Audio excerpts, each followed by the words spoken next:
Hello buddies, welcome back. It's Anne-Sophie and today I'm going to show you how you can unlock your phone with your fingerprint.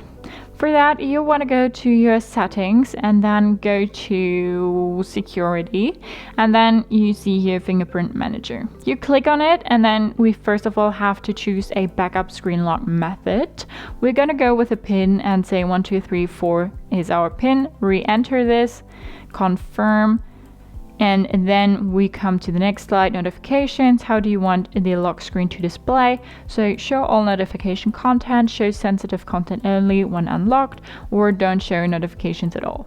I'm gonna go with show all notification content. You can choose whatever you like best and then click on done. So set up your fingerprint, use your fingerprint to unlock your phone or verify that it's you, like when you sign into apps or approve a purchase. Then we click on more. And then we say, I agree. You can read through it, read all the information, and then decide if you want to do it or not. Before starting, hold your device normally, clean your finger and the sensor, and then touch the sensor. So the sensor is here on your on and off button. I say next, and then I'll put my finger on.